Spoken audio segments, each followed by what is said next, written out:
everyone, this is Govind sir. Welcome back to continuation of systems of particles and rotational motion chapter. Today we are going to discuss about velocity of rolling body over inclined plane without slipping. ये point करने से पहले एक point और है वो cover कर लेते हैं तो ये चीजें समझने में हमें आसानी होगी.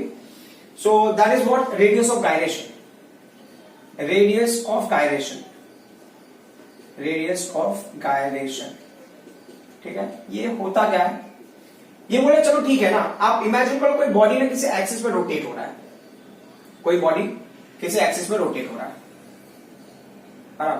मान लो इस एक्सिस पे बॉडी रोटेट हो रहा है. फाइन. अब इसका जो भी मूवमेंट ऑफ इनर्शिया मिला होगा, ये बोल रहे हैं ना कि आप एक काम करो, कोई एवरेज डिस्टेंस ले लो. लाइक ना बहुत सारे पार्टिकल्स है M1, M2, M3. जैसे ना अभी M1 था, it was a distance of R1. There was a particle M2, it was a distance of R2.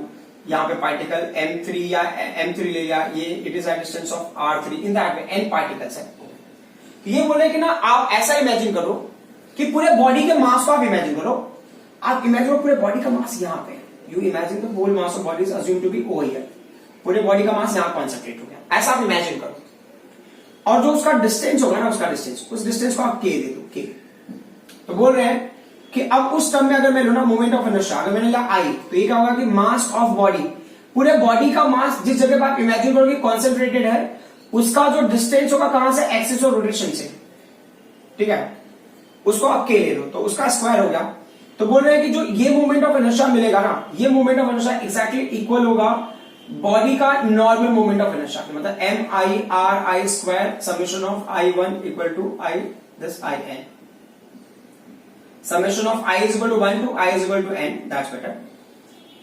मैं फिर से रिपीट करता हूं. जैसा अभी ना बहुत सारे पार्टिकल्स हैं, बहुत सारे पार्टिकल की वजह से आपने मोमेंट ऑफ इनर्शिया निकाला है.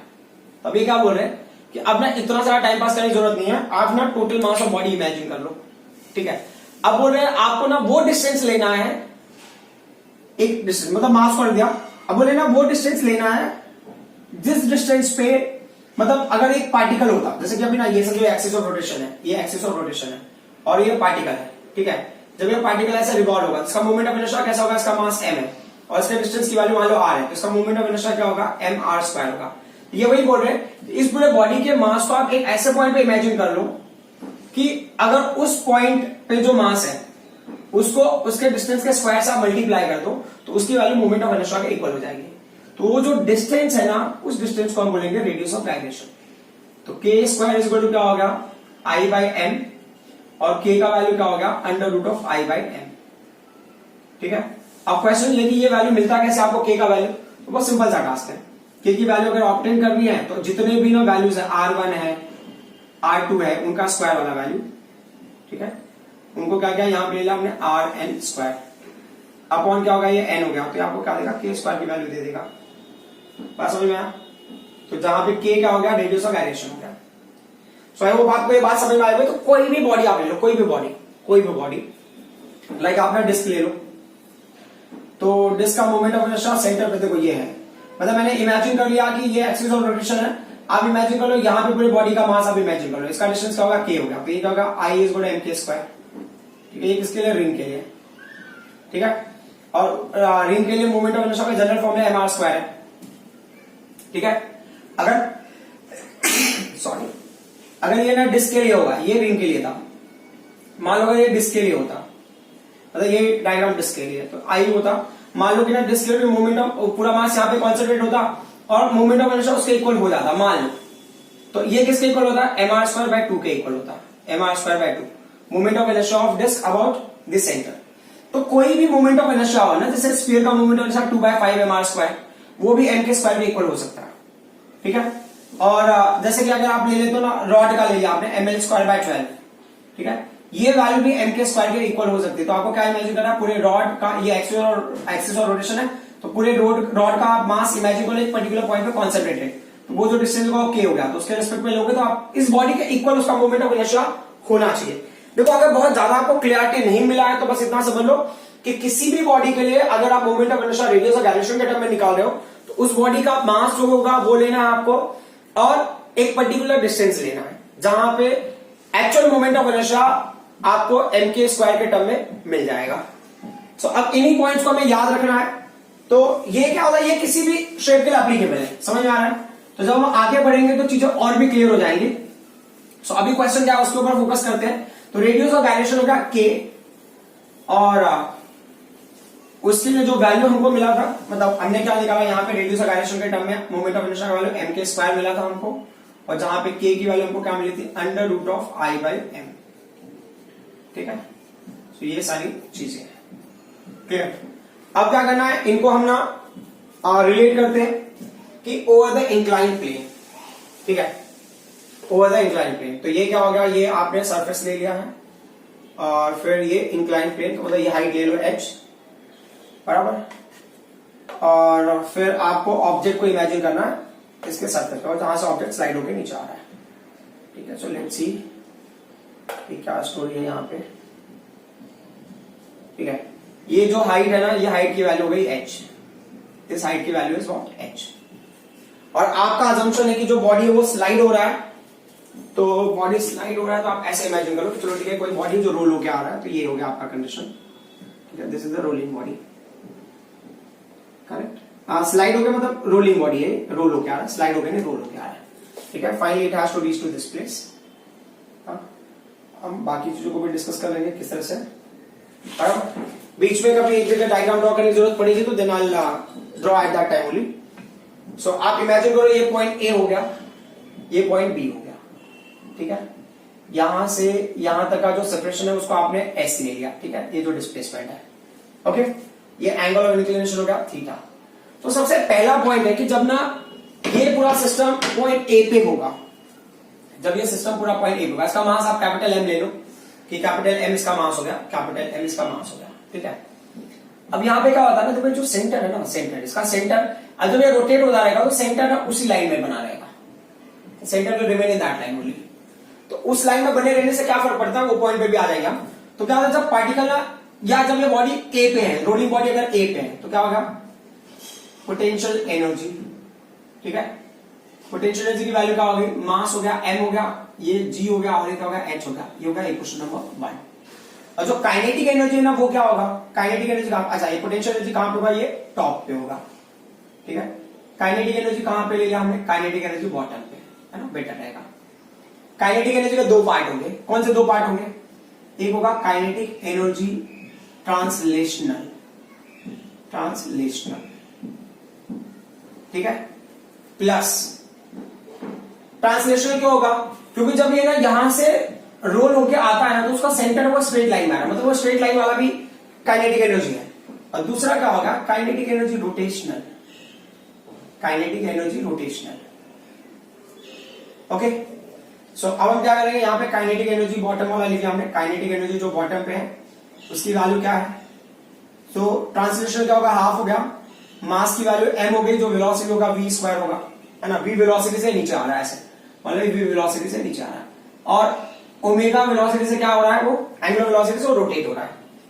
So M V square, half M V square, और रोटेशन में क्या होगा, हाफ होगा, आई होगा, ओमेगा स्क्वायर होगा। हमको स्ट्रक्चर पता नहीं है, जब स्ट्रक्चर नहीं पता होता तो मोमेंट ऑफ इनर्शिया का ये फॉर्मूला हो जाता है। ठीक है, तो आप क्या करोगे, यहां पे आपने लिखा हाफ लिखा, ये कैपिटल एम हो गया, ये क्या होगा, वी स्क्वायर हो गया, प्लस ये क्या होगा, हाफ हो गया, आई की वैल्यू हमने क्या लिखा, एम के स्क्वायर लिखा। ओमेगा का फॉर्मूला क्या होता है ना, लीनियर वेलोसिटी होता है ना, रेडियस इनटू एंगुलर वेलोसिटी, तो एंगुलर वेलोसिटी क्या हो जाएगा, v अपॉन r हो गया। तो ये क्या होगा, ओमेगा का वैल्यू v स्क्वायर बना, तो ये v स्क्वायर हो गया अपॉन क्या होगा, ये r स्क्वायर हो गया। ठीक है, अब क्या करना है, इसमें से जो कॉमन ले सकते हो, half you can take common, capital M you can take common, capital V you can take common, correct. तो यहां पे 1 हो जाएगा, प्लस यहां क्या बचा, k स्क्वायर बचा, अपन क्या बचा, r स्क्वायर बचा। r स्क्वायर क्या, स्मॉल r, रेडियस है इस बॉडी का जो रोल हो रहा है। ठीक है, वो कुछ भी हो सकता है, वो रिंग हो सकता है, डिस्क हो सकता है, स्फीयर हो सकता है, ठीक है, सिलेंडर हो सकता है, hollow cylinder, solid cylinder, depending on जो भी होगा। तो ये आपको मिल गया, इसको आपने, ये क्या है, ये है kinetic energy at the bottom. ठीक है, ये आपका इक्वेशन नंबर, चलो ठीक है, ये 1 हो गया, ये 2 हो गया। अब रूल के हिसाब से क्या होता है ना, जो पोटेंशियल एनर्जी टॉप पे है ना, वही बॉटम पे आके काइनेटिक एनर्जी में कन्वर्ट होता है। तो आप लिखोगे सिंस, सिंस क्या लिखोगे, सिंस काइनेटिक एनर्जी कहां पे, बॉटम पे। काइनेटिक एनर्जी जो बॉटम पे, वो किसके इक्वल होगा, potential energy at the top. Kinetic energy का फॉर्मूला होगा हाफ हो गया कैपिटल एम होगा कैपिटल वी स्क्वायर होगा इन ब्रैकेट 1 प्लस हो गया it's what K square upon R square is equal to potential energy क्या होगा, कैपिटल एम हो गया, ये जी हो गया और एच हो गया, कैपिटल एम कैंसिल हो जाएगा, तो वी स्क्वायर की वैल्यू क्या होगी, what will be value for V square. देखो तो वी स्क्वायर का वैल्यू अभी आपने कहा हमको, वी स्क्वायर का वैल्यू आएगा V square is equal to 2, देखो ये 2 है ना, यहां पे आ जाएगा न्यूमेरेटर में, तो क्या होगा 2gh हो गया अपॉन ये पूरी वैल्यूज डिनोमिनेटर में आ जाएगी, तो क्या होगा 1 plus K square upon R square हो गया। ठीक है, तो v का वैल्यू क्या होगा v, इसको लेना है तो इसको आप इक्वेशन नंबर 3 ले लो, है ना, क्यों 3 ले लो आपको थोड़ी देर में समझ में आ जाएगा, उसको इक्वेशन नंबर को क्यों लेना है। सो ये अंडर रूट में क्या होगा 2gh हो गया upon 1 plus K square upon R square, ये हो गया वेलोसिटी का formula. This is what equation number 4। तो मतलब कोई भी बॉडी अगर रोल हो रहा है over incline plane without slipping, तो ये उसका फॉर्मूला होगा वेलोसिटी का। ठीक है, अब क्या करना हमको, एक क्वेश्चन और है, फाइंड आउट द एक्सेलरेशन, है ना, इस बॉडी का एक्सेलरेशन क्या होगा, what will B formula for the acceleration, वो भी देख लेते हैं। एक्सेलरेशन, तो एक्सेलरेशन लेना, देखो आप इमेजिन करो यहां पे इनिशियल वेलोसिटी की वैल्यू 0 है, तो भी आप लिखोगे सिंस जब ये बॉटम पे पहुंचेगा उसका वेलोसिटी चलना पहले 0 था, अब यहां पे वेलोसिटी गेन हो गया, तो वेलोसिटी गेन का कोई टाइम वगैरह नहीं दिया, जब टाइम नहीं दिया होता तो एक ही फॉर्मूला है v square is equal to u square plus 2as। Displacement भी तो ऐसी है, हमने लिया ना यहां से यहां तक का जो है डिस्टेंस s है, तो यहां पे ये v स्क्वायर हो गया, u का वैल्यू 0 हो गया, ये 2 हो गया, a हो गया और ये s हो गया। क्या करना है हमको, s की वैल्यू निकाल, हमको a की वैल्यू निकालनी है, तो यहाँ पे a इज इक्वल टू क्या हो जाएगा, ये हो जाएगा v स्क्वायर अपॉन 2s हो गया, बराबर, ये होगा इक्वेशन नंबर 5। अभी आप पुट कर दो किसको, थर्ड इक्वेशन को 5th पे पुट कर दो v square, that's why I give equation number two the v this equation 3 to v square. So अब क्या करना, पुट कर दिया हमने, क्या इक्वेशन 3 को पुट कर दिया हमने किसमें, इन इक्वेशन नंबर 5। क्या मिलेगा आपको, a will remain a, what's the value for v square, v square का वैल्यू है 2gh अपॉन इन bracket 1 plus K square upon R square. ठीक है, और क्या है यहाँ पे, ये यहाँ पे 2s था ना, ये v की वैल्यू है, तो ये 2s है ना, 2s है, तो एक्चुअल में 2s को हम ना 2s अपॉन 1 लिख सकते हैं, क्योंकि ये ना v स्क्वायर की वैल्यू से पुट किया। अब इसको अरेंज करेंगे तो क्या मिलेगा आपको, 2gh मिला अपॉन क्या मिला 1 plus K square upon R square मिला। ठीक है, इनटू ये क्या होगा 1 अपॉन 2s हो गया, ये 2 और 2 कैंसिल हो गया, बराबर। अब उसके हिसाब से आगे बढ़ते हैं, तो एक्सेलरेशन की वैल्यू क्या होगी, what's the value for acceleration, तो ये क्या हो गया gh हो गया ना, ये g हो गया अपॉन इन bracket 1 plus K square upon R square. ठीक है, उसमें से मैंने ना h और s को साइड में रख लिया, h और s, क्यों h और s को साइड में रख लिया, अब देखो यहाँ पे ये h हो गया और ये s हो गया, तो ये थीटा के हिसाब से परपेंडिकुलर होगा, क्या होगा हाइपोटेन्यूस हो गया। सो अब आपको पता होगा सिंस क्या है, साइन थीटा, साइन थीटा का क्या formula, sine theta perpendicular upon hypotenuse, तो परपेंडिकुलर h हो गया, हाइपोटेन्यूस की वैल्यू h होगी। ठीक है, अब उसके अकॉर्डिंगली अगर हम प्रोसीड करते हैं तो क्या कंडीशन मिलेगा, दैट विल सी। सो अब ये हो गया a is equal to this, a is equal to आपको वैल्यू मिला g in bracket 1 plus K square upon R square.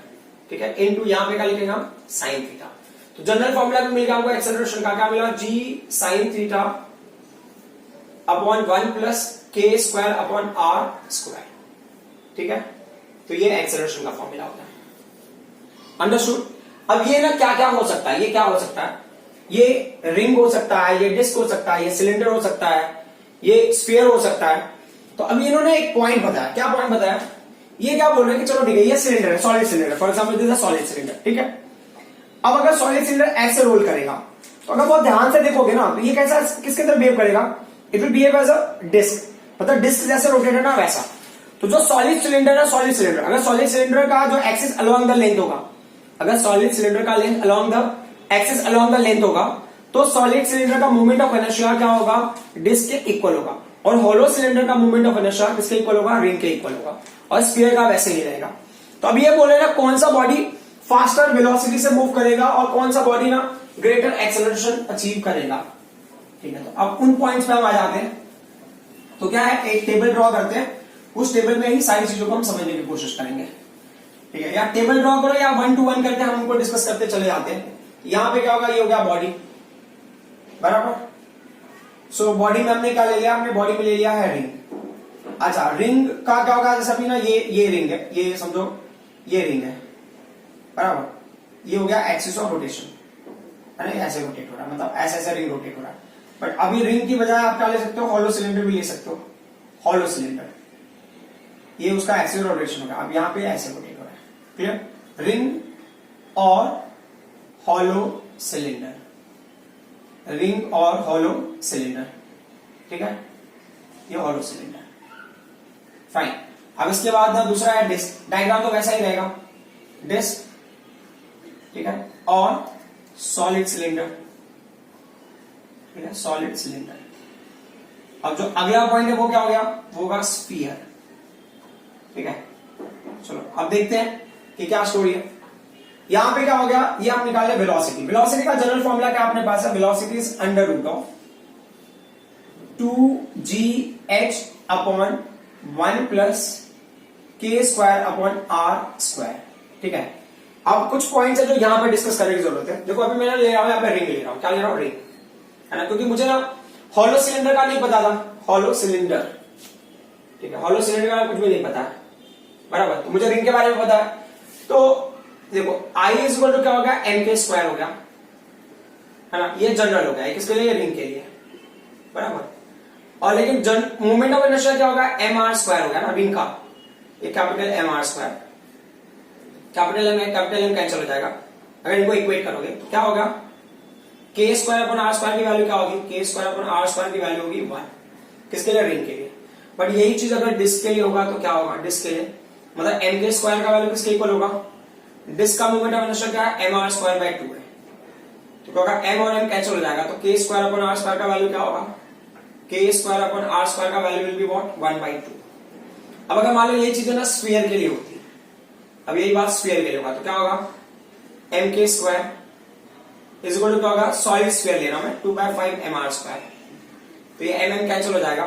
तो व्हाट्स द वैल्यू ऑफ के स्क्वायर अपॉन आर स्क्वायर, के स्क्वायर आर स्क्वायर, तो मतलब के स्क्वायर हो गया अपॉन आर स्क्वायर हो गया, इज इक्वल टू क्या हो गया, 2/5 हो गया। तो ये K square upon R square ring के लिए 1 हो गया, ये डिस्क के लिए 1/2 हो गया, और स्फीयर के लिए 2/5 हो गया। बहुत जरूरी रहता है यहाँ पे। तो अब ना हम रिंग के लिए ले रहे हैं, रिंग, है ना, ये किसके लिए, रिंग के लिए। तो ये अंडर रूट हो गया, ये 2 हो गया, g हो गया, h हो गया, अपॉन ये 1 प्लस 1, करेक्ट, 1 प्लस 1।